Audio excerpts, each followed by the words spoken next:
This is our 7th lecture, and in this lecture we will learn about a new concept, that is classes and objects, and how will you create a class, how can you create object of a particular class in C++, that we will see in this video session.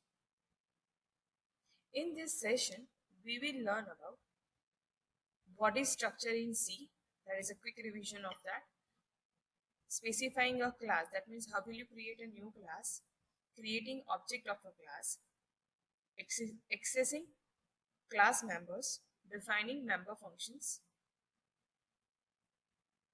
Now, in a C language, when you have done programming with a C, you have learned about the feature of C, that is structures. And structure provide a method for packaging together data of different types. That means structure is a user-defined data type where you can combinedly write together a few variables where the data type of each variable is different. Okay, once the structure type has been defined, we can create a variables of that type using declaration that are similar to the built-in type declaration. That means जैसे भी आप int a लिखते हो, same way you can write a create a variable of a structure and whatever the structure name and the variable name. Okay, here is a small example. Here I have created a structure of type student. Okay, and this structure contains character array with a name, integer, that is roll number, and as a float it's a total marks. Here when you create a structure, the keyword structure is used. Here structure declares student as a new data type that can hold the 3 fields of a different data types, which is not possible with array. So it is a solution for the array.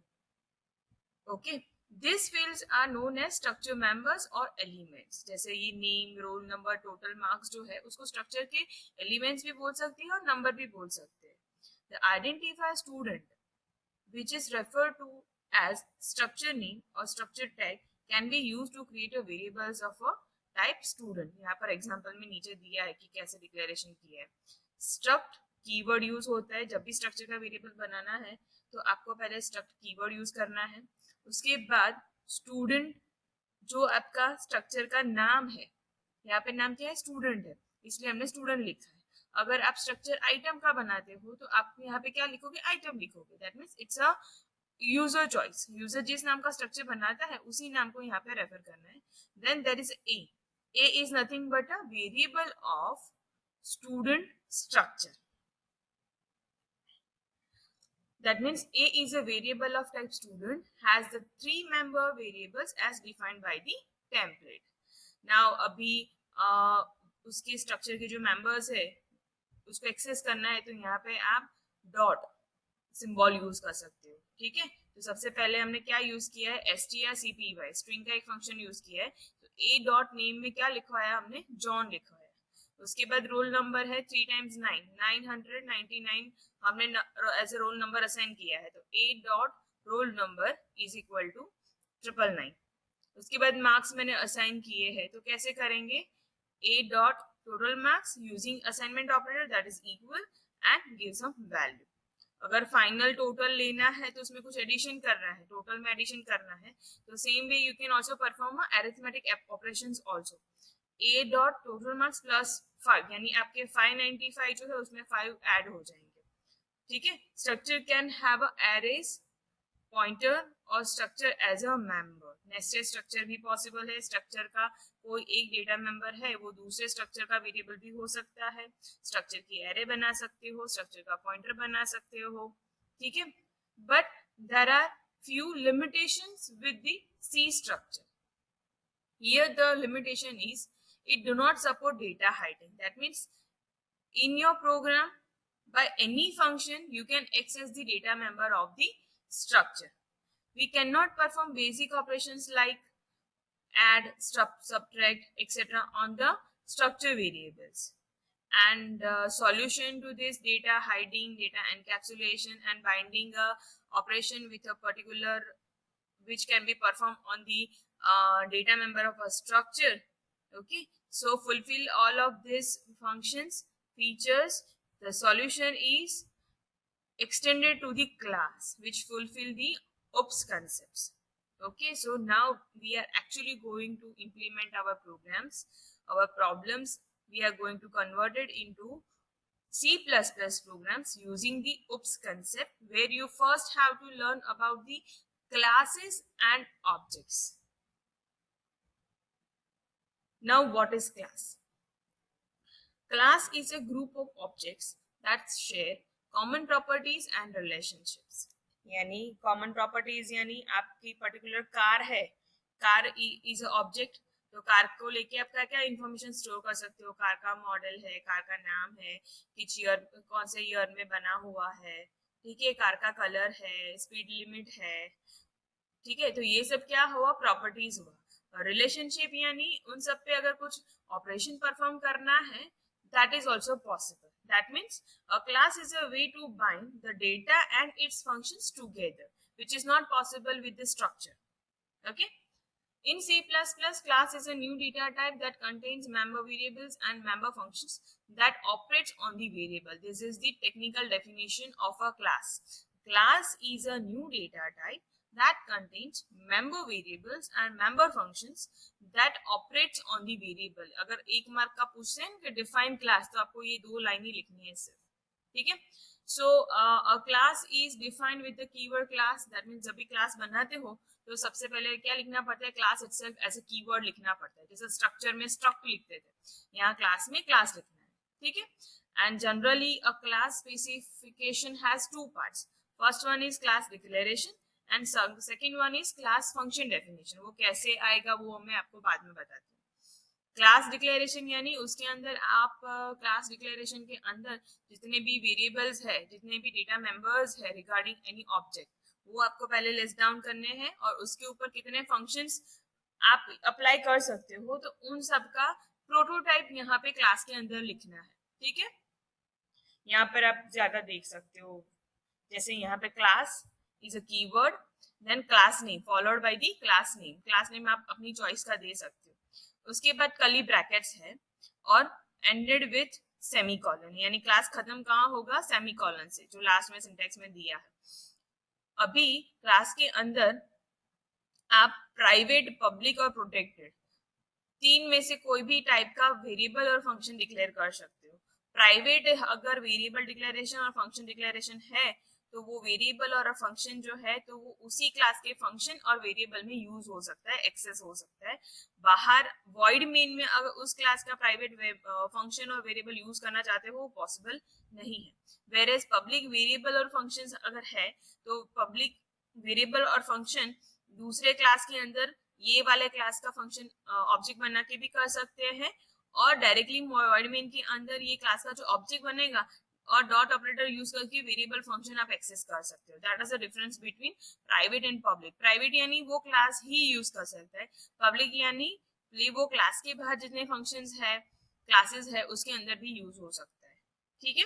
तो यहाँ पे मैंने एक छोटा सा example दिया है, class item, ठीक है। तो यहाँ पे item is my own class with to data member, int, member, float, cost, और दोनों क्या है? बाय डिफॉल्ट प्राइवेट है।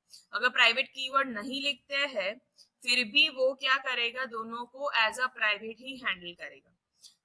उसके बाद अगर आपको कुछ फंक्शंस और वेरिएबल पब्लिक बनाने हैं तो you suppose to compulsory write a public keyword followed by the colon. After that I have mention two methods, void get data, void put data, ठीक है। तो void get data जो है उसमें दो पैरामीटर्स है, int a और float b। int a यानी integer value for member and float b is for the cost, ठीक है। तो यहाँ पर हम पूरा एक छोटा सा प्रोग्राम एग्जीक्यूट भी करेंगे और रन करके ये कैसे लिखते हैं हम वो दिखा देती हूँ, ठीक है। This is my blank file. Okay, first of all you need to mention the hash include,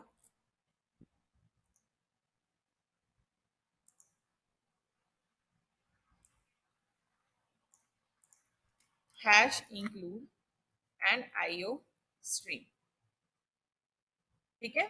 और before you write more statement, first of all you need to save your file.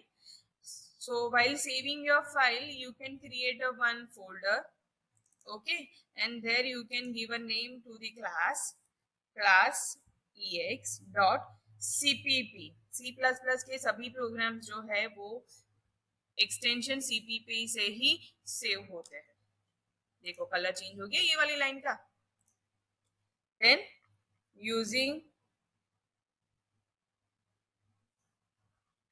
using namespace std, okay. उसके बाद मैं एक class बनाती हूँ. Class जैसे ही type कर रहे हो यहाँ पे कीवर्ड का कलर चेंज हो रहा है.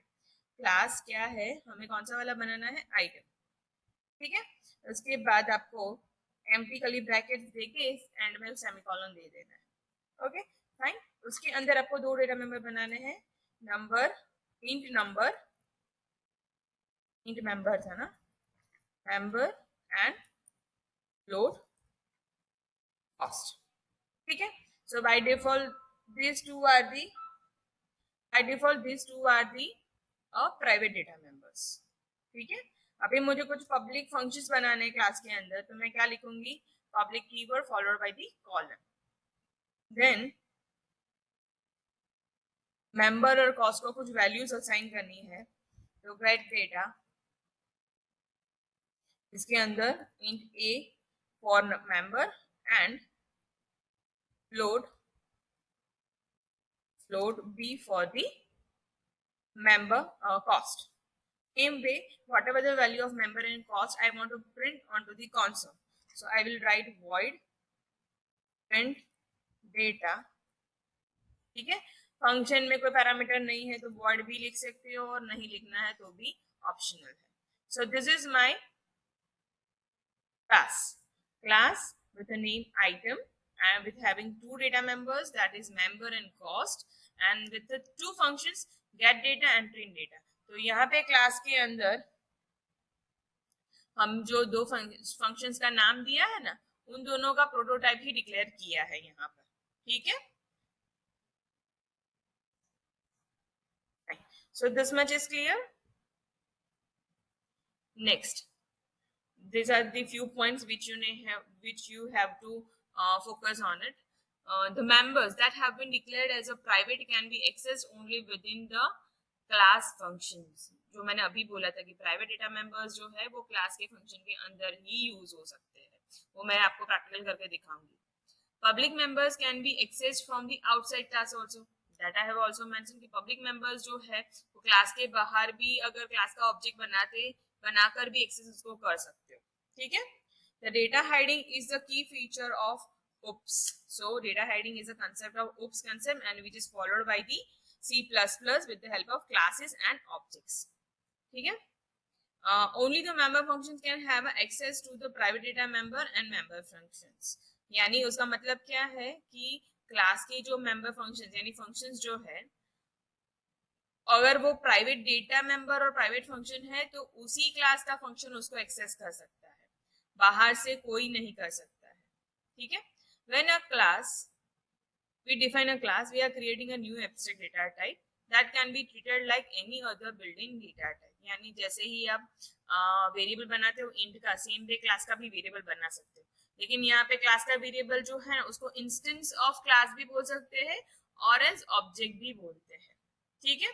So it is trying to fulfill the encapsulation feature of OOP concept, that is nothing but a hiding of data. ठीक है. So here is the example of same example I have explained in detail. Here the data can be used to assign values to the member variables, that is member and cost, and the put data is used for the displaying the values. Now the thing is, how will you create an object? ठीक है. अभी इसका object कैसे बनाना है. Once a class have been declared, we can create a variables of that type by using the class name. ठीक है. Class का नाम जो है, जैसे हमने प्रीवियस एग्जांपल में आइटम दिया था, तो क्या लिखना है, item itself and then variable name. यहाँ पे आगे क्लास लिखने की जरूरत नहीं है. ठीक है. So x is known as object of item class. ठीक है. तो यहाँ पर बनाते हैं उसको. तो मैंने यहाँ पे हमने पुट डेटा यूज किया है,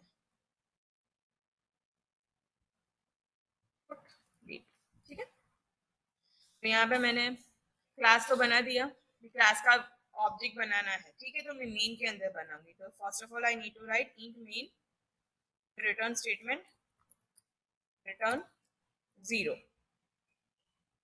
ठीक है। यहाँ पर है इंट, यहाँ पर हमें किसका ऑब्जेक्ट बनाना है, ऑफ क्लास आइटम, ठीक है। तो मैं क्या लिखूंगी, आइटम यानी name of the class and then followed by the variable name. So यहाँ पर x क्या हुआ, x is nothing but its object of which type, item, and item is what, item is a class. Okay fine. Now तो हमने object को create कर दिया यहाँ पे void main में।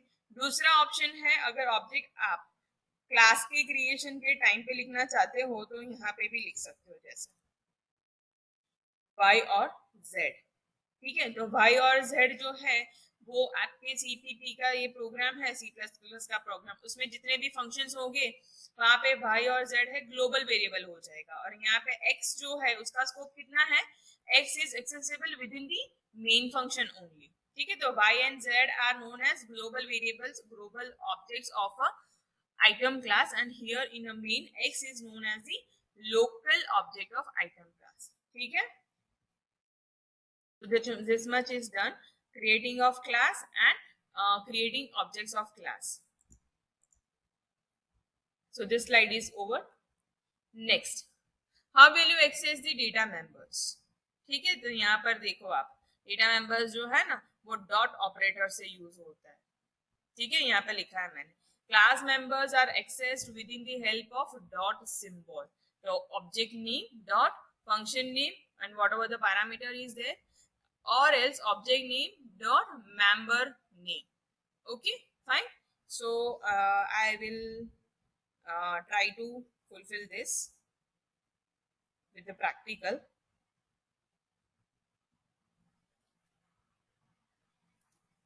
Okay, so यहाँ पर जैसे ही मैं x करूंगी, x dot get data, देखो आ गया।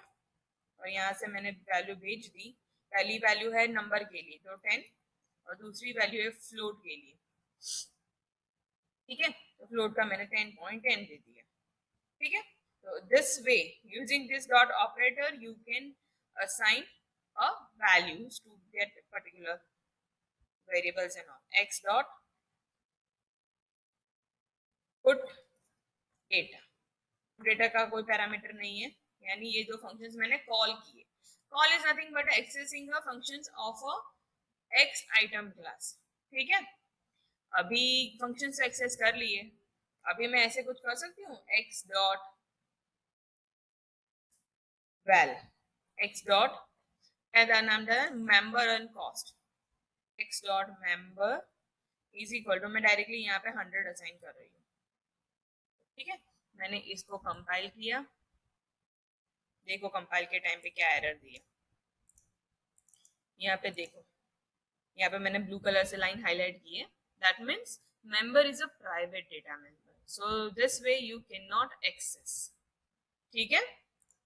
सो प्राइवेट डेटा मेंबर का तो यहाँ पर काम कुछ है ही नहीं, वो मेन में तो कर ही नहीं सकते, तो कहाँ पे एक्सेस कर सकते हैं हम, यूज एक्सेस कर सकते हैं सिर्फ ये दो फंक्शन के अंदर, ठीक है। तो इन दोनों फंक्शंस का बॉडी लिखना है हमें। तो after completing your class there are two ways to write a definition of the functions. Either you write within the class, यहाँ पर जैसे ही आपने डिक्लेयर किया फंक्शन प्रोटोटाइप लिखा, उसी के साथ उसका डेफिनेशन दे दो, या फिर क्लास के बाहर दो। सो इनसाइड और आउटसाइड, ठीक है। तो पहले आउटसाइड देख लेते हैं। तो आउटसाइड में नॉर्मली आप फंक्शंस डेफिनेशन लिखते हो, तो void get data और कितने पैरामीटर है, int a comma float b, ठीक है, ऐसे हम लिखते हैं। लेकिन दिस गेट डेटा जो है, ये जो गेट डेटा फंक्शन है वो किस क्लास का है, आइटम क्लास का है, ठीक है। तो उसके नाम के आगे हमें क्लास का नाम followed by the colon, double colon, scope resolution operator. तो this thing is new, with respect to C++.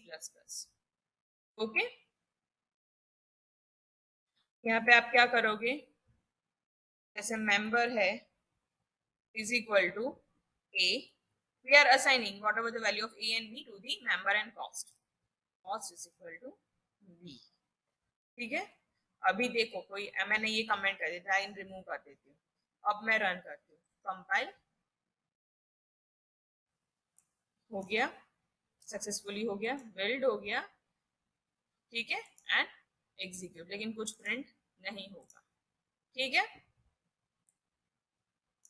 अभी हाँ देखो, यहाँ मैंने पुट डेटा का डेफिनेशन नहीं लिखा है, तो ये देखो undefined reference to item put data, क्योंकि हमने प्रोटोटाइप भी डिक्लेयर किया, ठीक है। तो अभी सेम वे पुट डेटा को भी हमें डिफाइन करना है, तो void what is the class of that put data, item double colon and then put data.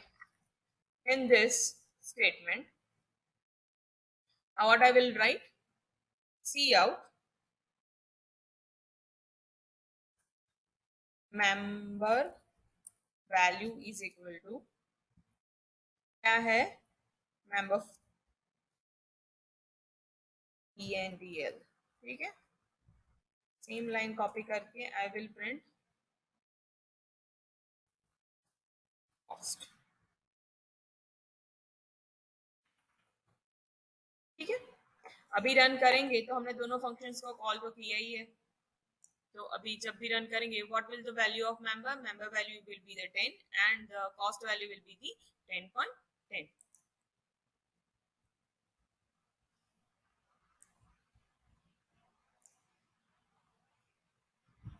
जो मैंने गलती की ना यहाँ पे टाइपिंग में,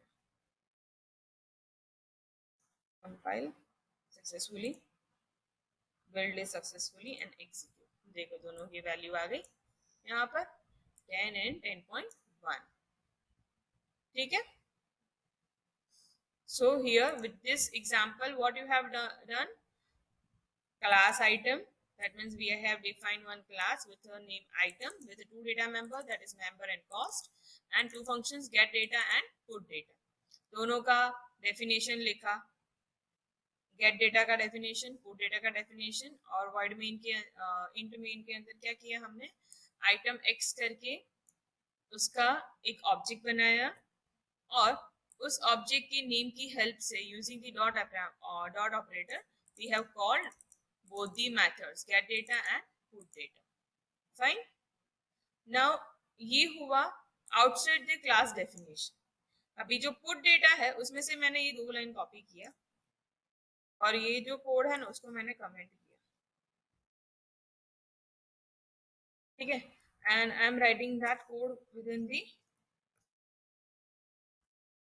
class.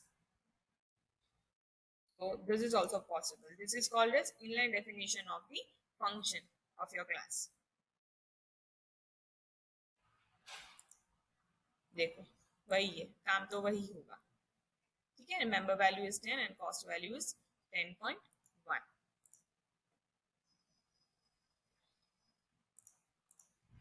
So accessing a data class members, that is data member and function, you will use dot operator. This is the example which you have to perform at your own. Fine. Here is the data hiding diagram.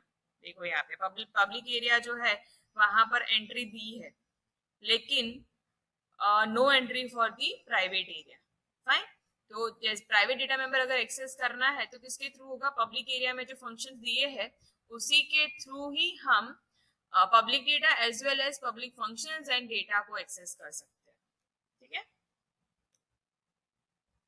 I have already explained these two things. Member can be defined in two places, outside the class definition or inside the class function.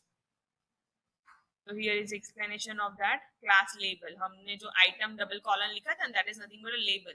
उसको identify करने का easy रहेगा कि ये जो function है वो कौन से class से belong करता है. उसका example, ठीक है. यहाँ पे get data और display info जो है हमने कहाँ लिखा है, outside the function लिखा है हमने. इनसाइड में पुट डेटा देखो नंबर और कॉस्ट यहाँ पे प्रिंट किया है. And this is a very small program. Write a simple program using class in C++ to input subject marks and print it. तो इसका पूरा यहाँ पर एग्जाम्पल दिया है. ठीक है, तो यहाँ पे क्या है, प्राइवेट डेटा मेंबर हमने दो डिक्लेयर किए, M1 एंड M2. क्लास का नाम क्या है, मार्क्स. ठीक है, गेट डेटा और डिस्प्ले डेटा. तो गेट डेटा, डिस्प्ले डेटा, पहले जो हमने मेंबर कॉस्ट का किया वही है. ठीक है, तो मार्क्स का ऑब्जेक्ट कौन से नाम का है, यहाँ पर x, और x dot gate data, x dot display data, और उसका आउटपुट यहाँ पर दिया है. So after watching this video, what you have to done, whatever is your doubts, whatever are the questions, note down it in your book, and we will discuss when we do the meeting. Thank you for watching video.